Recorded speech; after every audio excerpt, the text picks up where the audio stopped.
राधे राधे दोस्तों। आज मैं आपको श्री कृष्ण और उनकी गोपियों के बारे में एक भव्य कथा बताने जा रही हूँ, जिसे सुनकर आपको पता चलेगा कि श्री कृष्ण को निर्मोही क्यों कहा जाता है। तो फिर चलिए सुनते हैं इस भव्य कथा को।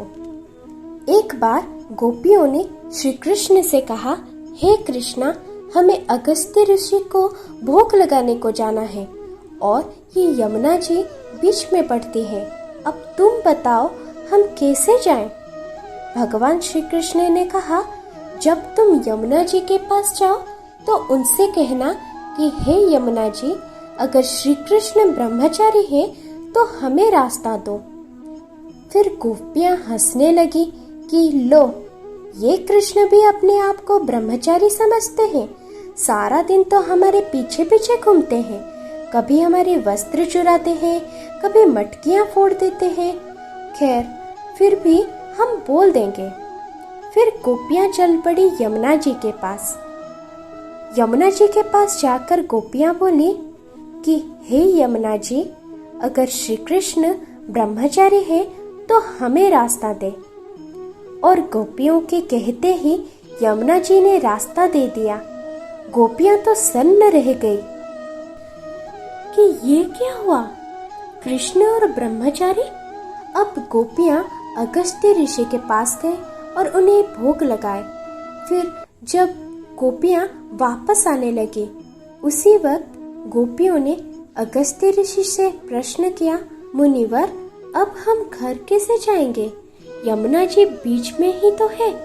अगस्त्य ऋषि ने कहा कि तुम यमुना जी को कहना, अगर अगस्त्य जी निराहार है तो हमें रास्ता दे। गोपियां मन में सोचने लगी कि अभी हम इतना सारा भोजन लाए, सो सब कटक गए और अब अपने आप को निराहार कैसे बता रहे हैं। गोपियां यमुना जी के पास जाकर बोली, हे यमुना जी, अगर अगस्त्य ऋषि निराहार है तो हमें रास्ता दे। यमुना जी ने उन्हें तुरंत ही रास्ता दे दिया। गोपियां आश्चर्य करने लगी कि जो खाता है वो निराहार कैसे हो सकता है, और जो दिन रात हमारे पीछे पीछे फिरता रहता है वो कृष्ण ब्रह्मचारी कैसे हो सकता है। इसी उधेड़-बुन में गोपियां ने श्री कृष्ण के पास आकर फिर से वही प्रश्न किया। भगवान श्री कृष्ण ने कहा, गोपियों, मुझे तुम्हारे देह से कोई लेना देना नहीं है। मैं तो तुम्हारे प्रेम के भाव को देखकर तुम्हारे पीछे आता हूँ। मैंने कभी वासना के तहत संसार नहीं भोगा है। मैं तो निर्मोही हूँ, इसीलिए यमुना ने आपको मार्ग दे दिया। तब गोपियां बोली, भगवान, मुनिराज ने तो हमारे सामने भोजन ग्रहण किया, फिर भी वो बोले कि अगस्त्य आजन्म उपवासी हो तो ये यमुना मार्ग दे देंगी। और बड़े आश्चर्य की बात है कि यमुना जी ने भी मार्ग दे दिया। फिर श्री कृष्ण हंसने लगे और बोले, अगस्त्य आजन्म उपवासी है। अगस्त्य मुनि भोजन ग्रहण करने से पहले मुझे भोग लगाते हैं। उनका भोजन में कोई मोह नहीं है। उनको तो कतई मन में नहीं होता कि मैं भोजन करूं या भोजन कर रहा हूं।